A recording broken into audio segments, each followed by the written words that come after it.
कोई भी डाउट है आप लोगों को तो आप लोग कमेंट कर दीजिएगा। और हाँ, आप लोग चैनल को सब्सक्राइब नहीं किए हैं, चैनल को सब्सक्राइब करिए, वीडियो को लाइक करिए, बेल आइकन प्रेस करिए। और ठीक है, वीडियो कंटिन्यू करिए, आप लोग बीच में पॉज मत करिएगा। ठीक है, चलिए स्टार्ट करते हैं। एक बार आप वीडियो कंटिन्यू करिए, ठीक है। उसके बाद अगर नहीं समझ में आता है फिर आप लोग बताइएगा, ठीक है। चलिए हम समझते हैं फैलेरिया डिजीज पे।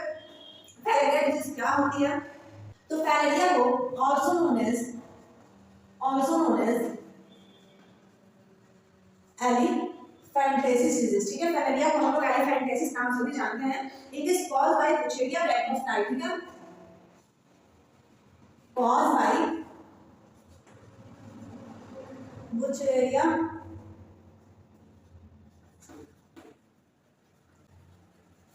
ब्रैक्टोस्टाई, जिसे हम राउंड वर्म भी कहते हैं, ठीक है। इसकी वजह से डिजीज कॉज होती है एलिफेंटेसिस, जिसे हम फैलेरिया भी कहते हैं, ठीक है। Microfilariae larva transfer in human lymph, ठीक है। माइक्रोप्लेरे लार्वा जो होता है ये ट्रांसफर हो जाता है, ट्रांसफर इन ह्यूमन लिम्फ, ठीक है। ह्यूमन लिम्फ में कौन ट्रांसफर हो जाता है? माइक्रोप्लेरे लार्वा ट्रांसफर हो जाता है, ठीक है, by vector of Aedes human mosquito, ठीक है। लिम्फ सेल वेक्टर क्या होता है इसके थ्रू? तो वेक्टर जो होता है वो होती है फीमेल एडिस मॉस्किटो, ठीक है। ये है वेक्टर, कौन? फीमेल एडिस मॉस्किटो, ठीक है। इतना क्लियर हुआ? अब देखिए ये डाइजेनेटिक होती है, इसकी जो लाइफ साइकिल होती है ये कैसी होती है? तो डाइजेनेटिक लाइफ साइकिल होती है, okay. And primary host is human being, secondary host is Aedes mosquito. Primary अगर हम होस्ट की बात करें तो प्राइमरी होस्ट कौन होता है? तो प्राइमरी होस्ट होता है ह्यूमन बीइंग। और अगर हम बात करें सेकेंडरी होस्ट की, सेकेंडरी होस्ट, तो सेकेंडरी होस्ट होता है फीमेल एडिस मॉस्किटो, ठीक है। इतना क्लियर हुआ? कोई डाउट नहीं है? अब देखिए हम समझते हैं इसके सिम्टम्स क्या होते हैं फैलेरिया डिजीज के। चलिए देखते हैं। अगर हम फैलेरिया के सिम्टम्स की बात करें तो इसका सिम्टम हो जाता है फीवर, ठीक है। और सेकंड सिम्टम हो जाता है इनलार्जमेंट ऑफ लिम्फ सेल, ठीक है। इनलार्जमेंट किसका हो जाता है? लिम्फ सेल का, ठीक है। Lymph cell in the sense कहां पे इनलार्जमेंट, यानी कि स्वेलिंग हो जाना। तो देखिए लेग, मेमोरी ग्लैंड, अगर हम बात करें कहां पे, तो लेग,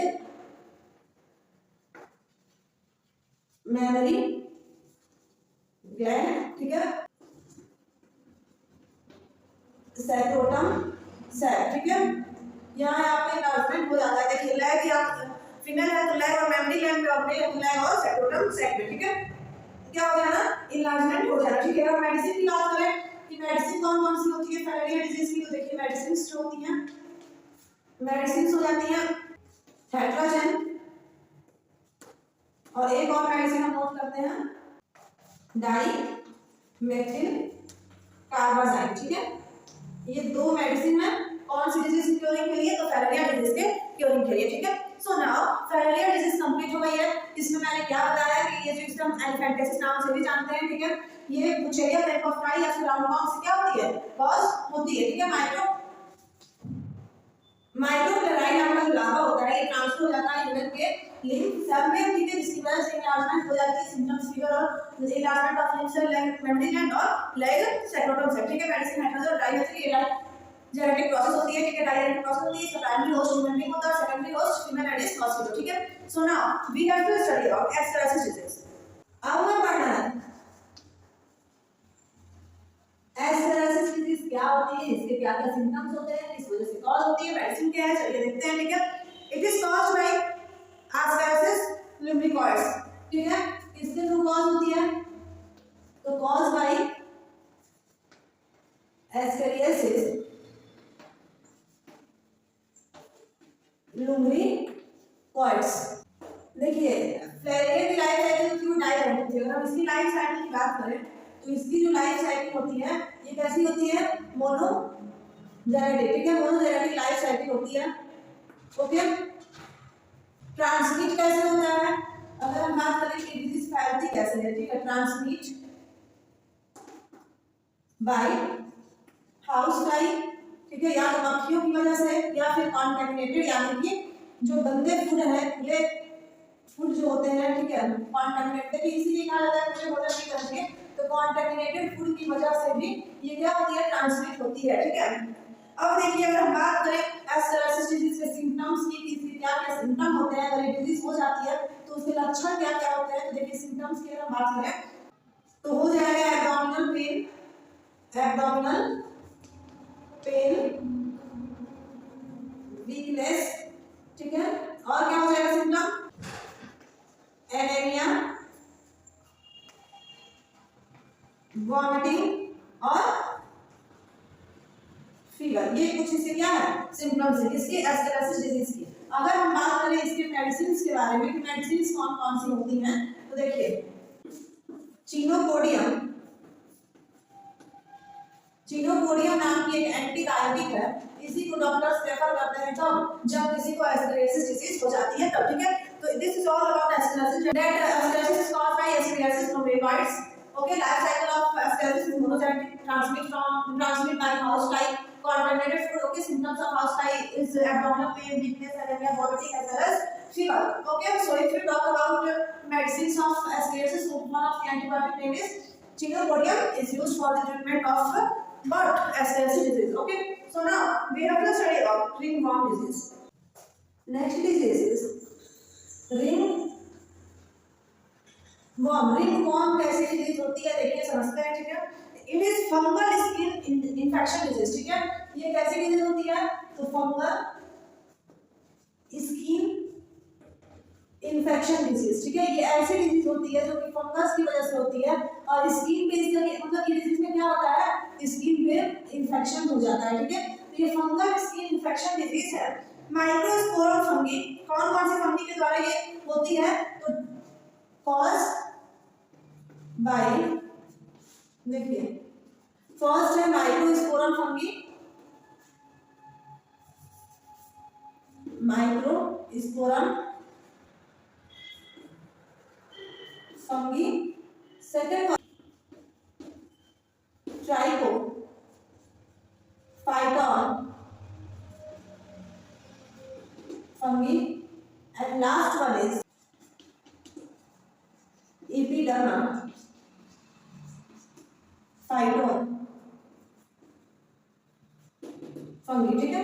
तो ये 3 टाइप मतलब 3 फंगीज हैं जिनकी वजह से रिंगवॉर्म डिजीज कॉज होती है, ठीक है। अगर हम बात करें रिंगवॉर्म डिजीज की मेडिसिन की, तो देखिए इसकी मेडिसिन कौन कौन सी होती हैं, सिम्टम्स पता चल गया कि स्किन पे क्या होता है, इन्फेक्शन हो जाता है। मेडिसिन की बात करें तो एंटी फंगल और एंटी फंगल और एंटीबायोटिक, पेनिसिलिन, ये इसकी क्या होती है, मेडिसिन होती है किसकी, तो रिंगवॉर्म डिजीज की, ठीक है। तो आई होप आप लोगों को रिंगवॉर्म क्लियर हो गया होगा, कोई डाउट नहीं होगा रिंगवॉर्म में, ठीक है। तो चलिए अब हम पढ़ते हैं इम्यूनिटी के बारे में, ठीक है। डिजीजेस तो बहुत सारी हो गई, अब हम आते हैं इम्यूनिटी क्या होता है, चलिए समझते हैं immunity, okay. Immunity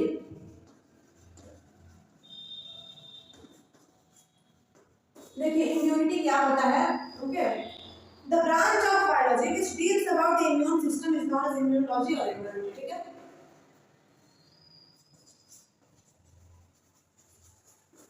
branch of biology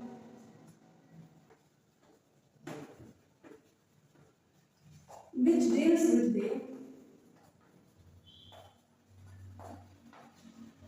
the study of immune system is known as immunology and its study is known as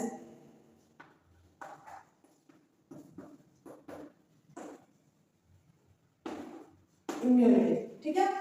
इतना क्लियर हुआ। देखिए ब्रांच ऑफ बायोलॉजी जो बताती है, जिसमें हम पढ़ते हैं इम्यून सिस्टम के बारे में, उसे इम्यूनोलॉजी कहते हैं। और इस स्टडी को हम क्या कहते हैं, इम्यूनिटी कहते हैं। इसे डिस्कवर किसने किया था, तो discover by Edward Jenner scientist. Edward Jenner scientist ने किसे डिस्कवर किया था, इम्यूनिटी को डिस्कवर किया था, ठीक है। अब देखिए the defence system of our body is known as immune system. अगर हम बात करें कि इम्यून सिस्टम क्या होता है, तो इम्यून सिस्टम क्या होता है, defence system of our, defence system of,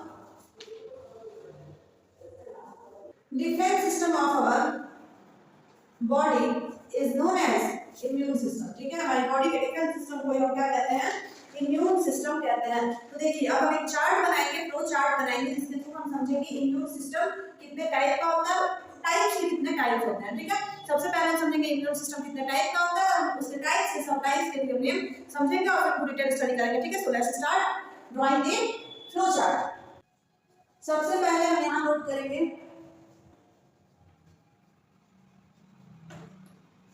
immunity, ठीक है।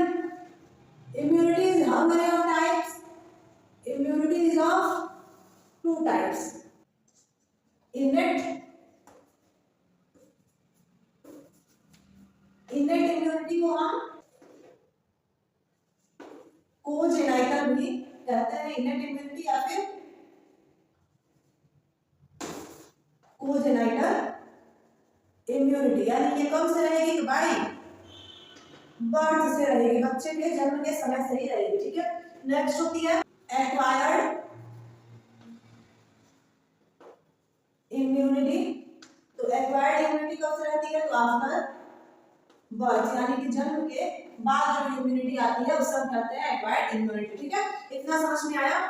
अगर हम बात करें इनेट इम्यूनिटी की, तो इनेट इम्यूनिटी भी कितने टाइप की होती है, तो ये भी 5 टाइप की होती है, ठीक है। Physical barrier, physiological barrier,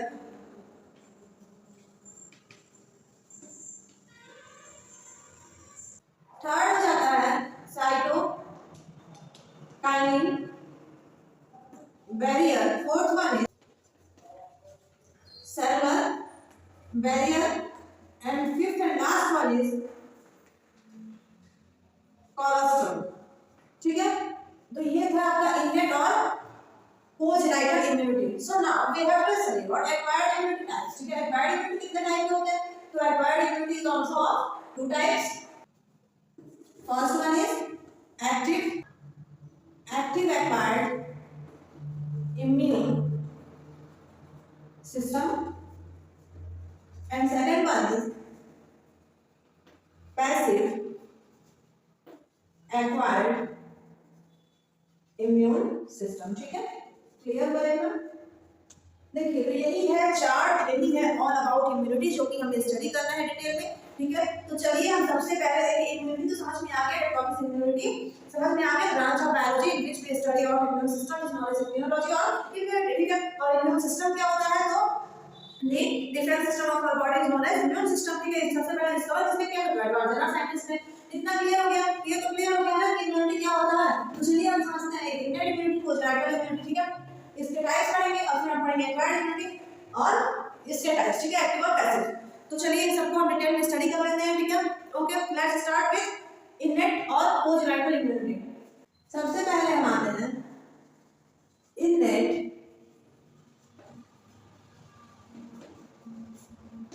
immunity. Innate immunity क्या होता है, ये फर्स्ट है ना। तो देखिए इनेट इम्यूनिटी जो होता है वो कितने टाइप का होता है, तो ये 5 टाइप्स का होता है। फिजिकल, फिजियोलॉजिकल, है ना, साइटोकाइनिन, सेलुलर और व्हाट, कोलेस्ट्रॉल, ठीक है। चलिए सबसे पहले हम समझते हैं फिजिकल बैरियर क्या होता है। फिजिकल बैरियर क्या है, देखिए इसका फर्स्ट टाइप है फिजिकल बैरियर, ठीक है। देखिए physical barrier in the sense defence system of physical component, ठीक है। यानी कि डिफेंस सिस्टम जो है ना, डिफेंस सिस्टम ये फिजिकल कोई फिजिकल कंपोनेंट हो, ठीक है। फिजिकल कंपोनेंट हो। फॉर सेक ऑफ एग्जांपल अगर हम बात करें तो इसका एग्जांपल हो जाएगा स्किन एंड व्हाट, स्किन और ठीक है, स्किन और म्यूकस किसका एग्जांपल हो जाएगा, फिजिकल बैरियर का। ठीक है, फिजिकल बैरियर समझ में आ गया। अब सेकंड पॉइंट आता है बी,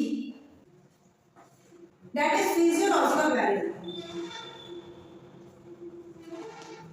फिजियोलॉजिकल बैरियर, देखो फिजियोलॉजिकल बैरियर क्या होगा। फिजिकल बैरियर यानी कि जो भी फिजिकल कंपोनेंट हो, ठीक है ना। फिजियोलॉजिकल बैरियर की बात करें तो देखिए क्या क्या हो जाएगा, saliva, tears, acid of stomach. ठीक है, इसके एग्जांपल की अगर हम बात करें तो सलाइवा या फिर टीयर्स, ठीक है, या फिर acid of stomach. In the sense, इसका मतलब क्या हुआ कि जो भी फिजिकल पार्ट है हमारी बॉडी का, वो अगर कोई कंपोनेंट रिलीज कर रहा है जैसे कि सलाइवा यानी कि लाल, टीयर्स मींस आंसू, एसिड ऑफ स्टमक, ठीक है, ये सब चीजें अगर किस तरीके से वर्क करती है तो फिजियोलॉजिकल बैरियर की तरफ से। ठीक है, सो थर्ड वन है साइटोकाइनिन बैरियर। देखिए हम साइटोकाइनिन बैरियर समझते हैं ये क्या होता है। अगर हम बात करें C, that is cytokinin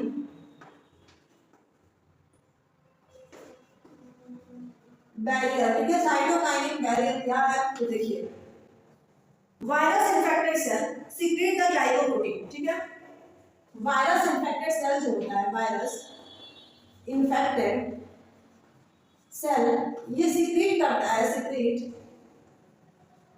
what, glycoprotein. Glycoprotein,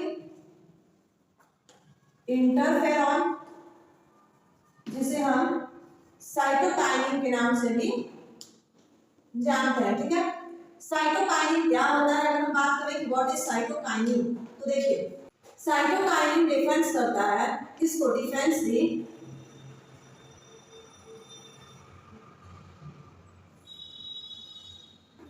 cancer disease. ठीक है, कैंसर डिजीज को कौन डिफेंस करता है, तो साइटोकाइनिन डिफेंस करता है। ओके, और अगर abundant amount of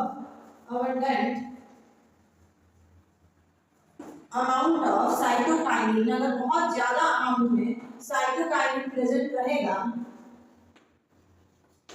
then cause Meselson disease. ठीक है, मीसल्स डिजीज कॉज कर देगा कौन, अगर बहुत ज्यादा अमाउंट में साइटोकाइनिन रहेगा तब। ठीक है, अदरवाइज ये डिफेंस करता है किससे, कैंसर डिजीज से। ठीक है, so now we have to study about part D of innate immune system, that is cellular barrier. Cellular barrier, ठीक है, सेलुलर बैरियर क्या होता है देखिए समझते हैं। WBC हुआ यानी कि व्हाइट ब्लड सेल। ठीक है, WBC, लिम्फोसाइट सेल, ये दोनों जो होते हैं both making the WBC and lymphocyte cell both making the innate immune system. Okay, so now we have to study our last part of innate immune system, that is colostrum. Colostrum क्या होता है देखिए समझते हैं। Mother milk, बात सही है, mother milk को हम क्या कहते हैं, कोलोस्ट्रम। ठीक है, मदर मिल्क ये क्या, मदर मिल्क क्या करता है, प्रोवाइड करता है what, provide the innate immune system. ठीक है, इन्नेट इम्यून सिस्टम कौन प्रोवाइड करता है, तो मदर मिल्क प्रोवाइड करता है। ठीक है, क्यों, क्योंकि इसमें कौन सी एंटीबॉडी प्रेजेंट रहती है, तो IgA ऐसे ही लिखा जाता है। ठीक है, कैपिटल स्मॉल कैपिटल नहीं लिखा जाता है, IgA antibody is present where in mother's milk। ठीक है, इतना क्लियर हो गया। इन्नेट इम्यून सिस्टम आप लोग क्लियर हो गया, इन्नेट इम्यूनिटी क्लियर हो गई। So now we have to study about second part of immunity, second type of immunity, that is acquired immune system or acquired immunity. Okay, so let's start discussing about acquired immunity. Second one is acquired, देखिए innate immunity में हम लोग 5 type पढ़े, ठीक है, physical, physiological, साइटोकाइनेट, cellular और cholesterol. ये तीनों जो है बाय बर्थ यानी कि जन्म के समय से ही होते हैं, और acquired immunity in the sense जो कि आफ्टर बर्थ आते हैं, ठीक है। ये कितने टाइप के हैं? तो 2 टाइप के हैं, जैसे कि हमें पता भी है। फर्स्ट होता है एक्टिव और सेकंड होता है पैसिव, ठीक है। तो देखिए समझते हैं एक्टिव क्या है और पैसिव एक्वायर्ड इम्यूनिटी क्या है, ठीक है। The vaccine which are making the active immunity और नेचुरल इम्यूनिटी, ठीक है। देखिए एक्टिव में क्या होता है, वैक्सीन का यूज किया जाता है ताकि एक्टिव इम्यूनिटी का फॉर्मेशन हो सके। इसका इफेक्ट जो होता है ये कैसा होता है, लॉन्ग टाइम के लिए होता है, यानी कि ज्यादा समय के लिए, कई सालों के लिए इसका इफेक्ट रहता है वैक्सीन का, ठीक है। कोई साइड इफेक्ट नहीं होता है, नो एनी साइड इफेक्ट, ठीक है। देखिए जैसे कि कोविड की अगर बात करें, कोविड, कोरोना, ठीक है, कोविड-19 जब ये आया, जब ये वायरस आया तो सबको वैक्सीन लगने लगी, तो क्या उस वैक्सीन का कोई साइड इफेक्ट नहीं था, ठीक है। उस वैक्सीन कब तक असर की, बहुत ज्यादा टाइम तक असर करनी है उस वैक्सीन को, है ना। तो देखिए ये क्या है, एक्टिव है, ठीक है, वो एक्टिव इम्यूनिटी है, यानी कि एक ऐसी वैक्सीन जो कि ज्यादा समय तक के लिए असरदार रहे, ठीक है, और जिसका कोई भी साइड इफेक्ट ना रहे, ठीक है। इट डेवलप और इंक्रीज द इम्यून सिस्टम, ये इम्यून सिस्टम को क्या करती है, डेवलप करती है और इंक्रीज करती है, किसको, इम्यून सिस्टम को, ठीक है। अगर हम बात करें इसके एग्जांपल्स की तो ये हो जाएगा बीसीजी एंड डीपीटी। बीसीजी का वैक्सीन और डीपीटी का vaccine, in the sense bacterial nucleotide Guerin का वैक्सीन और डिप्थीरिया परपोसिस टिटनस का वैक्सीन। ये जब बच्चे का जन्म होता है उसी समय पे ये सब वैक्सीन लगा दी जाती है ताकि आगे चल के बच्चे को ये सब बीमारियां ना हो, कुछ बीमारियों से क्या रहे, प्रिवेंट रहे, पोलियो और ये सब भी होता है, ठीक है। अब देखिए हम बात करें पैसिव की, ठीक है। तो passive immunity, passive acquired immunity क्या होता है कि शॉर्ट टाइम के लिए होता है, ठीक है। देखिए ये लॉन्ग टाइम के लिए था और ये शॉर्ट टाइम के लिए होता है, ठीक है। इनफैक्ट ये इसका जो इफेक्ट होता है इम्यून सिस्टम में, ये भी क्या होता है, शॉर्ट टाइम के लिए होता है, ठीक है। बात करेंगे ये शॉर्ट टाइम के लिए इफेक्टिव होता है, ठीक है। कुछ रेडीमेड एंटीबायोटिक मेडिसिन होती है, रेडीमेड एंटीबायोटिक मेडिसिन की अगर बात करें तो यही किसमें आ जाता है, पैसिव इम्यूनिटी में आते हैं, ठीक है। अब ये समझेंगे कैसे, ये इमीडिएट रिलीफ देते हैं, मतलब एकदम ऑन द स्पॉट आराम देती है ये बॉडी को, immediate relief to the body for कितने देर के लिए, तो फॉर शॉर्ट टाइम। देखिए जब एक बच्चे का जन्म हो रहा है, ठीक है, तब उसको कोई वैक्सीन लगा दी जा रही है, जैसे कि पोलियो की हुई, टिटनस की हुई, और भी बहुत सारी बीमारियों की वैक्सीन लगा दी जाती है, इंजेक्शन लगा दिया जाता है, जो कि लॉन्ग टाइम या फिर यूं कह लीजिए लाइफ टाइम के लिए रहता है, मतलब लॉन्ग टाइम के लिए रहते, बहुत ज्यादा समय के लिए असरदार रहता है, जिससे कोई साइड इफेक्ट नहीं होता है, इससे इम्यून सिस्टम डेवलप करता है, इंक्रीज करता है, ठीक है। अगर हम बात करें पैसिव इम्यूनिटी, ठीक है, या पैसिव एक्वायर्ड इम्यूनिटी की, तो ये शॉर्ट टाइम, जैसे मान लीजिए कि हमें फीवर हुआ, हमने कोई एंटीबायोटिक ले ली, ठीक है, कोई बीमारी हुई, मलेरिया हुआ, डेंगू हुआ, टाइफाइड हुआ, कुछ भी होता है, हमने कोई एंटीबायोटिक ले ली, तो क्या है कि वो कुछ समय के लिए एक तो तुरंत आराम मिलेगी, ठीक है, बीमारी का तुरंत फीवर हुआ, हमने एंटीबायोटिक ली और हमें तुरंत फीवर क्या हुआ, आराम हो गया, तो उससे क्या हुआ, कुछ समय के लिए, ठीक है, कुछ समय के लिए, ये नहीं लाइफ टाइम कभी फीवर होगा ही नहीं अगर हमने एंटीबायोटिक ली, तो ऐसा कुछ नहीं है, या फिर लाइफ टाइम मलेरिया डेंगू कुछ होगा, ऐसा कुछ नहीं है। वो सिर्फ कुछ समय के लिए क्या करती है, हमारी बॉडी को रिलीफ दे देती है और हमारी बॉडी क्या डिजीज से फ्री हो जाती है, ठीक है। तो समझ में आया डिफरेंस एक्टिव और पैसिव में क्या होता है। एक्टिव जो होता है वो लॉन्ग टाइम के लिए होता है, पैसिव शॉर्ट टाइम के लिए होता है, इतना ही आपको क्लियर रखना है, ठीक है। सो नाउ इम्यूनिटी भी क्लियर हो गई, अब हमें पढ़ना है इम्यूनोग्लोबिन, जिसे हम एंटीबॉडी भी कहते हैं, ये क्या होता है, ठीक है। So let's start discussing about immunoglobin और एंटीबॉडी। सो स्टूडेंट्स, अगर अब तक आपने चैनल को सब्सक्राइब नहीं किया है, चैनल को सब्सक्राइब करिए, वीडियो को लाइक करिए, ठीक है, चैनल को सब्सक्राइब करिए जिससे कि हमें मोटिवेशन मिले और वीडियोस अपलोड करने के लिए, ठीक है। So let's start discussing about immunoglobin और एंटीबॉडी।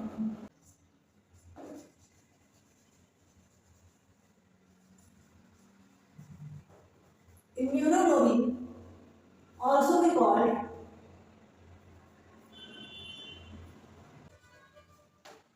एंटीबॉडी, ठीक है। देखिए इम्यूनोग्लोबुलिन क्या होता है, एंटीबॉडी क्या होता है, ठीक है।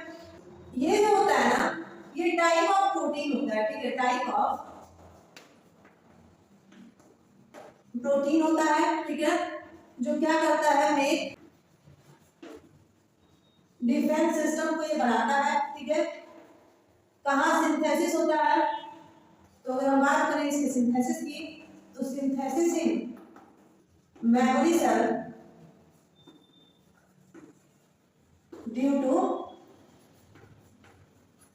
इफेक्ट ऑफ एंटीजन, एंटीजन की वजह से, एंटीजन के इफेक्ट से ये क्या होता है, सीक्रेट होता है कौन, इम्यूनोग्लोबिन और एंटीबॉडी, ठीक है। ये प्रोटीन का ही एक टाइप है, ये डिफेंस सिस्टम बनाता है, सिंथेसिस होता है मेमोरी सेल में, ठीक है। अब देखिए ये कितने टाइप का होता है, तो इट इज ऑफ 5 टाइप। ये कितने टाइप का होता है, तो ये 5 टाइप्स का होता है। कौन कौन से हैं इसके 5 टाइप, देखिए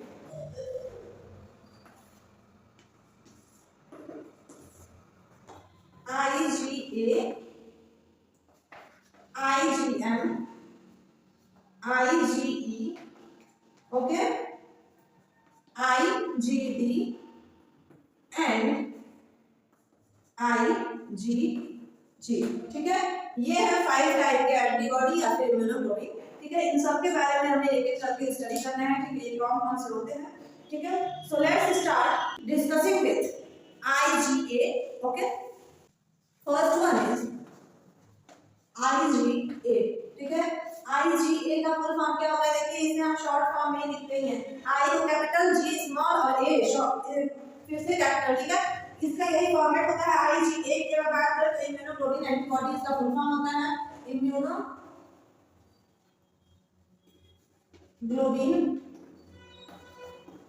एंटीबॉडी, ठीक है। इम्यूनोग्लोबिन एंटीबॉडी कौन होता है, IgA, ठीक है। ये जो होता है 10 to 15%, 10 to 15% कहाँ रहता है, तो इन कोलेस्ट्रम, कोलेस्ट्रम में, ठीक है, जो मदर मिल्क रहता है उसमें ये 10 से 15% मिल जाता है, ठीक है। और अगर हम बात करें IgM, second one is IgM, तो IgM का फुल फॉर्म क्या होता है, इम्यूनोग्लोबिन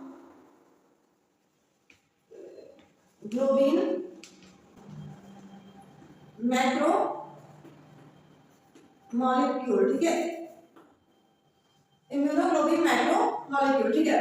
ये जो होता है found on the surface of, ये कहाँ प्रेजेंट रहता है, तो ये सरफेस में प्रेजेंट रहता है बी लिम्फोसाइट सेल, ठीक है, present on the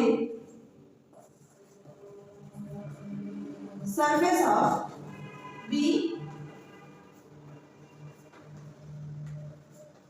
lymphocyte cell, और कितना प्रेजेंट रहता है, तो देखिए 5% प्रेजेंट रहता है, ठीक है। ये 10 to IgA की बात करें तो ये 10 to 50% कोलेस्ट्रॉल में प्रेजेंट रहता है, इन सेंस मदर मिल्क में, और IgM जो होता है ये 5% प्रेजेंट रहता है कहाँ, सरफेस ऑफ लिम्फोसाइट सेल में, ठीक है। अब देखिए अब बात करें IgE की, ठीक है।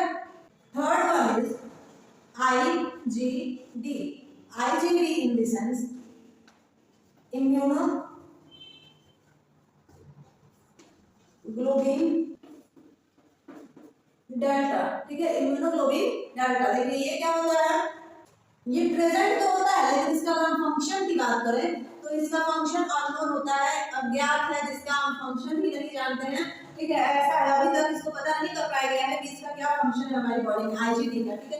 So now we have to study out fourth one, that is IgE, in the sense immunoglobulin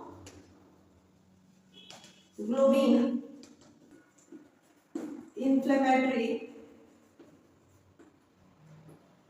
response, ठीक है। देखिए ये क्या होता है, ये जो होता है मेडिएटर होता है, मेडिएटर बिटवीन एलर्जिक रिएक्शन, अगर कोई एलर्जी हो रही है, एलर्जिक रिएक्शन हो रहा है, तो यहाँ पे किस तरह वर्क करता है, तो मेडिएटर की तरह से वर्क करता है, ठीक है। So now IgD and IgE are also clear, ठीक है। We have to discuss our last one, that is IgG, and most important is IgG, ठीक है। तो देखिए IgG जो है बहुत ही इंपॉर्टेंट है for the purpose of examination, view point of examination, okay. So let's start discussing about IgG antibody. Fifth one that is IgG। इसका full form क्या होता है? इम्यूनोग्लोबिन। IgG का फुल फॉर्म क्या होता है? Immunoglobulin globular protein. ठीक है, इम्यूनोग्लोबिन ग्लोब्यूलर प्रोटीन। ओके, इतना क्लियर हुआ? ये मोस्ट अबंडेंट एंटीबॉडी होती है। सबसे ज्यादा पाई जाने वाली एंटीबॉडी कौन होती है? IgG ही होती है। मोस्ट अबंडेंट एंटीबॉडी कितना प्रेजेंट करती है? तो 80 to 85% प्रेजेंट ये रहती है। कौन? IgG, immunoglobulin globular protein. ठीक है, वाई शेप स्ट्रक्चर होता है। ठीक है, इसके स्ट्रक्चर की अगर हम बात करें तो देखिए इसका स्ट्रक्चर कैसा होता है? तो ये वाई शेप का होता है। अभी आप इसका स्ट्रक्चर भी ड्रॉ करेंगे एग्जाम में। मैंने जैसे बताया बहुत ही इंपॉर्टेंट है, अक्सर पूछता भी है। ठीक है, इसकी 2 चेन होती है पेप्टाइड बॉन्ड की, हैविंग 2 चेन्स ऑफ पेप्टाइड। देखिए ये ऐसा चैप्टर है जिसमें भी 4-5 ऐसे आपको डायग्राम मिल जाएंगे जो कि इंपॉर्टेंट है for the purpose of examination. जैसा कि हम लोगों ने एक लाइफ साइकिल ड्रॉ की थी मलेरिया की, अब हमें ड्रॉ करना है IgG का 2 चेन स्ट्रक्चर पेप्टाइड बॉन्ड। ठीक है, देखिए छोटे पहले डिस्कस कर लेते हैं। फर्स्ट होती है लाइट चेन, जिसे हम N2 के नाम से जानते हैं, और सेकंड होती है N। Second one is heavy chain. Heavy chain को हम H2 के नाम से जानते हैं। ठीक है, क्लियर हुआ? अब देखिए समझते हैं लाइट चेन और हैवी चेन क्या है। ओके, देखिए सबसे पहले लाइट चेन है ना। तो देखिए अगर बात करें लाइट चेन की तो ये कंसिस्ट विथ 214 अमीनो एसिड से 214 अमीनो एसिड प्रेजेंट रहते हैं कहाँ? इस पे लाइट चेन पे। ठीक है, it having antibody to both side of their surface. ठीक है, having antibody on both the side of their surface। ठीक है, इतना क्लियर हुआ? अब देखिए लाइट चेन क्लियर हो गया कि लाइट चेन यानी कि हम किस नाम से, एक और नाम से जानते हैं, तो N2 चेन के नाम से भी जानते हैं। ठीक है, सेकंड हमें पढ़ना है हैवी चेन, जिसे हम H2 चेन के नाम से भी जानते हैं। ठीक है, देखिए हैवी चेन या फिर H2 चेन क्या है? ओके, इसे हम समझते हैं। ये कंसिस्ट होती है विथ 440 अमीनो एसिड। ठीक है, ये सिर्फ और सिर्फ 214 अमीनो एसिड से कंसिस्ट थी। और लाइट चेन और हैवी चेन की बात करें तो ये 440 अमीनो एसिड से कंसिस्ट होती है। ठीक है, इनफैक्ट इसके 2 पार्ट होते हैं, हैविंग 2 पार्ट। इसके 2 पार्ट होते हैं। कौन कौन से होते हैं ये 2 पार्ट? देखिए फर्स्ट होता है वेरिएबल पार्ट और सेकंड होता है कांस्टेंट पार्ट। ठीक है, वेरिएबल पार्ट क्या होता है, कांस्टेंट पार्ट क्या होता है? देखिए constant region bind with SS यानी कि सल्फर बॉन्ड। ठीक है, कांस्टेंट रीजन जो होता है इसमें SS यानी कि सल्फर बॉन्ड होता है प्रेजेंट। ठीक है, जिसके पास पैराट्रॉप और एपिट्रॉप बनता है। ठीक है, और एंटीजन और एंटीबॉडी जो होता है वो नाइट्रोजन पे रिएक्ट होता है, एपिट्रॉप होता है वो नियरेस्ट सेल होता है पैराट्रॉप का। ठीक है, इतना क्लियर हो गया? अब देखिए अब हम बनाते हैं इसका स्ट्रक्चर, किसका?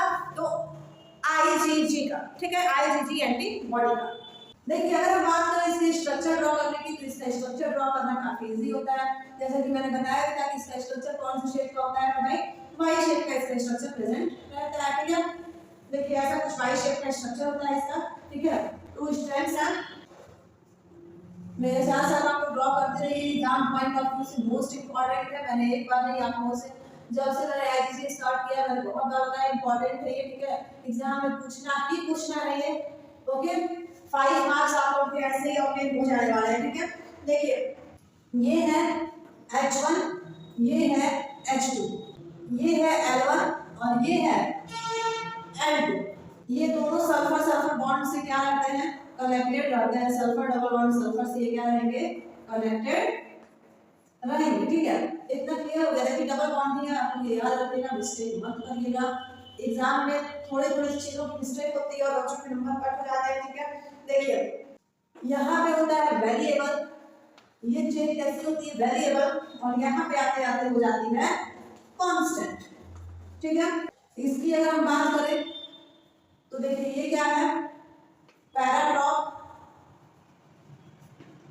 ठीक है, ये क्या है, पैराड्रॉप। ओके, ये है आपकी लाइट चेन, ये भी क्या है, लाइट चेन। ये क्या है, हैवी चेन। ठीक है, और ये भी क्या है, हैवी चेन। ठीक है, so this is the structure of IgG in the sense immunoglobulin, globular protein. Okay, clear है। चलिए देखिए हमारा इम्यूनोग्लोबिन एंटीबॉडी का भी टॉपिक क्लियर हो गया है। अब हमें समझना है हाइपर सेंसिटिविटी और एलर्जी क्या होता है। Okay, so let's start discussing about hyper sensitivity और allergy. So now we have to study about hyper sensitivity और एलर्जी।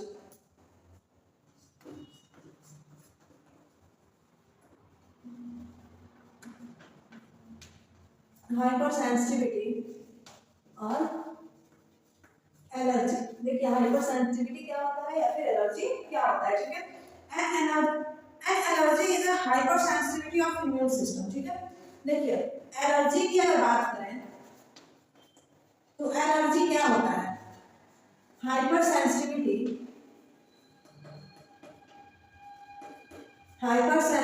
ऑफ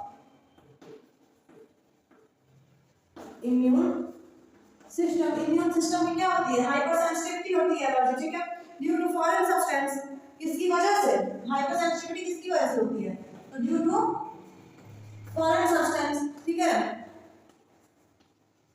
कौन कौन से फॉरेन सब्सटेंस, जैसे कि अगर हम बात करें एलर्जी किस किस चीजों से होती है, तो डस्ट, पॉलन ग्रेन, ठीक है, परफ्यूम,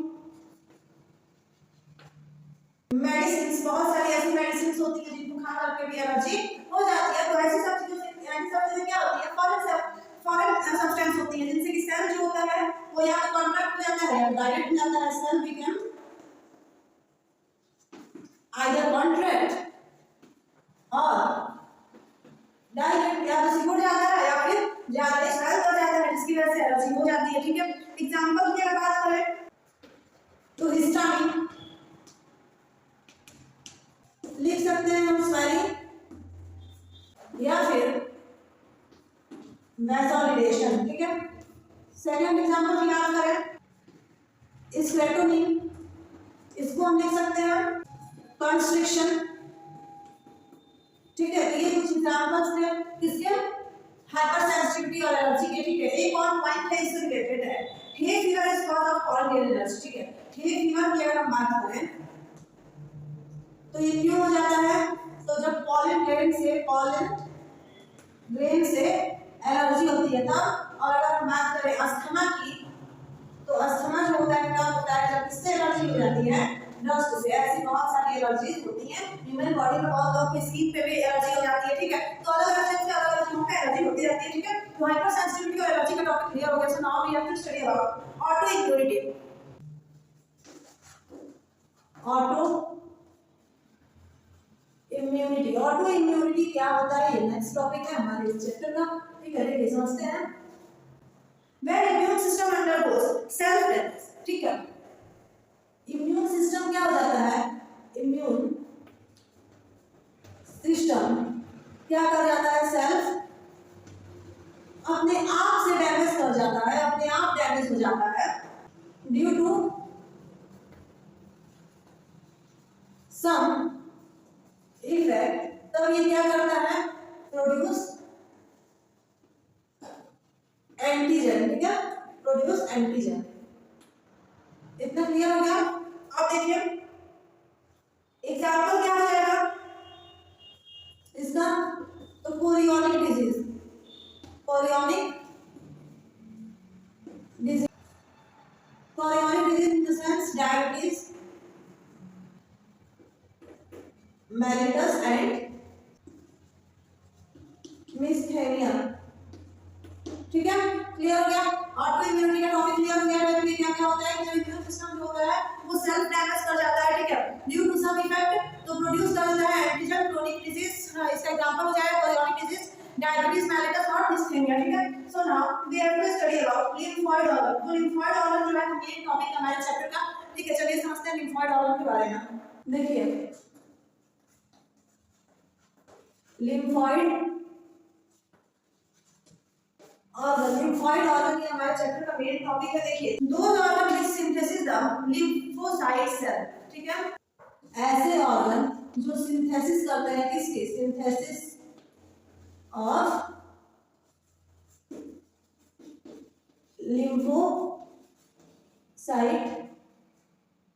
सेल। ऐसे ऑर्गन जो लिम्फोसाइट सेल की सिंथेसिस करते हैं, उनको मैच्योर करते हैं, डिफरेंशिएट करते हैं, ठीक है, और मैच्योरेशन करते हैं लिम्फोसाइट सेल की, ठीक है, डिफरेंशिएशन करते हैं। ओके, और भी ऐसे ही बहुत सारे लोग डिफरेंशिएशन करते हैं, और भी ऐसे ही बहुत सारे वर्क करते हैं, ठीक है, उन्हीं ऑर्गन्स को हम क्या कहते हैं, लिम्फोइड ऑर्गन कहते हैं। ठीक है, लिम्फोइड ऑर्गन जो होते हैं वो 2 टाइप के होते हैं। It is of how many types, 2 types. ये 2 टाइप के होते हैं, ठीक है। फर्स्ट होता है प्राइमरी लिम्फोइड ऑर्गन, और सेकंड होता है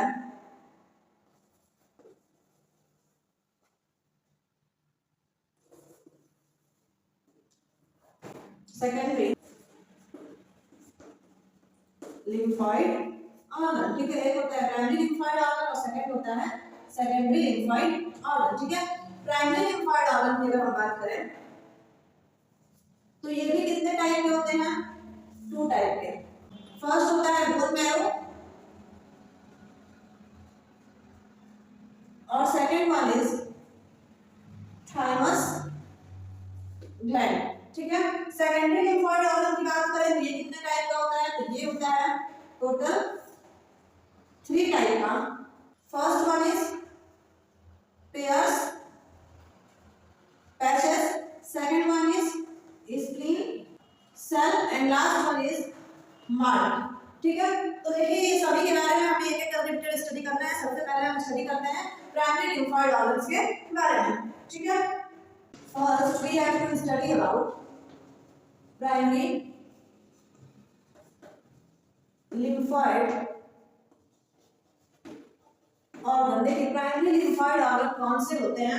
देखिए primary lymphoid organ in the sense synthesis and maturation is going on. ठीक है, यहाँ पे लिम्फोइड सेल का क्या होता है, सिंथेसिस होता है एंड मैच्योरेशन होता है। Synthesis and maturation is going on. ठीक है, ये कितने टाइप के थे, तो जैसा कि हमने पढ़ा था ये 2 टाइप के थे। ठीक है, थाइमस ग्लैंड और बोन मैरो। ठीक है, तो सबसे पहले हमें स्टार्ट करना है बोन मैरो के बारे में स्टडी करना, that what is bone marrow. ठीक है, बोन मैरो क्या होता है, देखिए ये मॉस कैविटी होता है, मॉस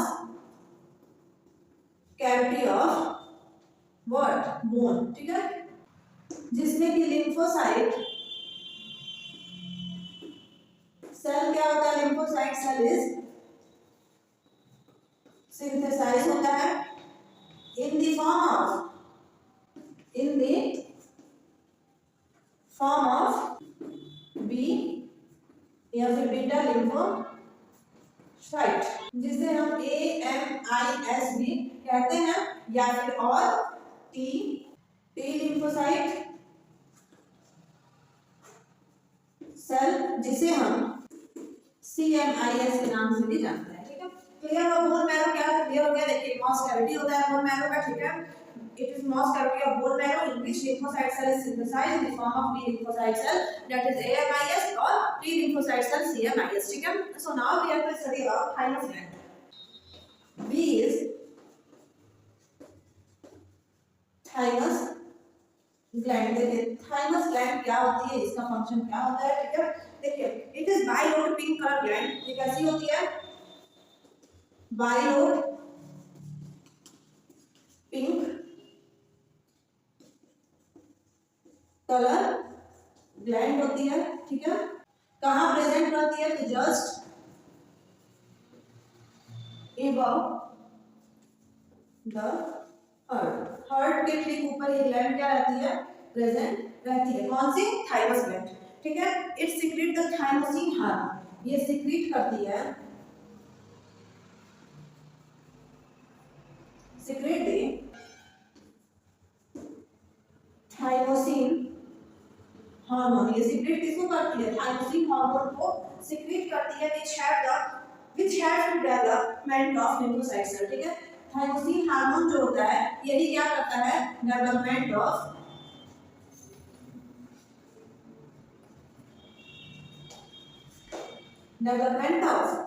lymphocyte cell, क्लियर हो गया। देखिए थाइमस ग्लैंड क्या होती है, बाइलोड पिंक कलर की ग्लैंड होती है, कहाँ होती है, जस्ट अबव द हार्ट, ठीक है। ये सीक्रेट करती है थाइमोसिन हार्मोन को, जो डेवलपमेंट में हेल्प करती है किसके, लिम्फोसाइट सेल के, ठीक है। So now we have to study about secondary lymphoid organs. Second one is secondary lymphoid organ. देखिए लिम्फोसाइट सेल का डेवलपमेंट हो, मतलब सिंथेसिस भी हो गया एंड देन डेवलपमेंट भी हो गया, ठीक है। अब हमें पढ़ना है secondary development, secondary lymphoid organ. देखिए सेकेंडरी लिम्फोइड ऑर्गन जो होता है, in this organ differentiation and synthesis of antibody against antigen, ठीक है। इसमें क्या होता है, डिफरेंशिएशन एंड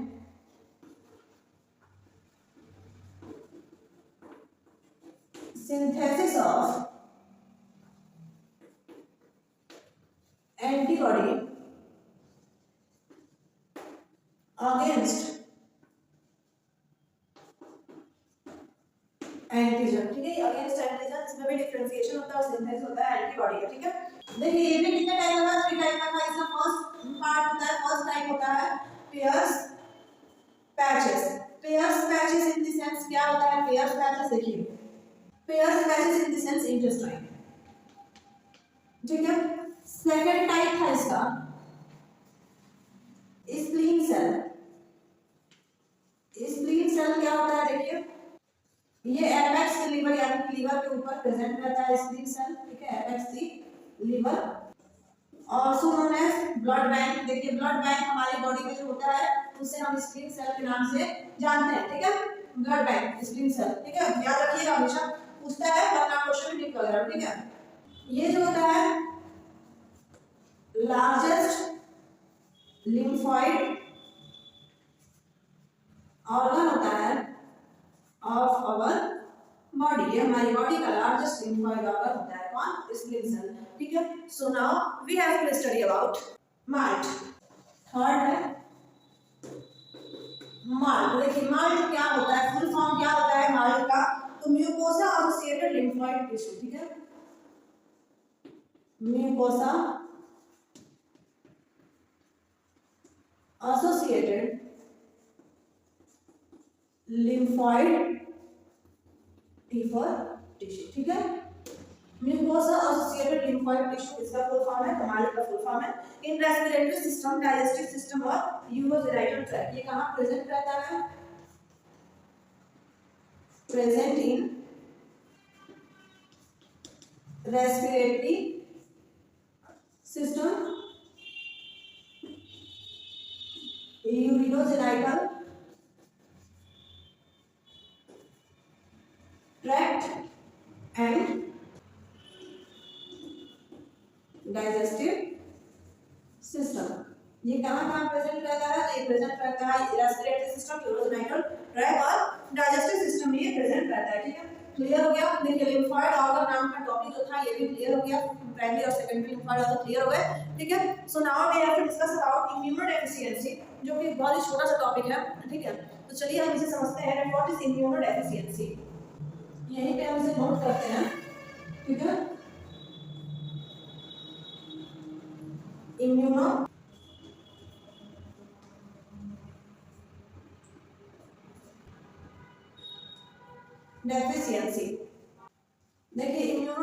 डेफिशिएंसी क्या होता है, चलिए समझते हैं इसे। Okay, when deficiency of immune cell like B lymphocyte or T lymphocyte cell causing the many diseases, ठीक है, जब डेफिशिएंसी हो जाती है, deficiency of B lymphocyte and T lymphocyte, then disease, कौन सी डिजीज कॉज होती है, देखिए बैक्टीरियल, फंगल डिजीज कॉज हो जाती है, ठीक है।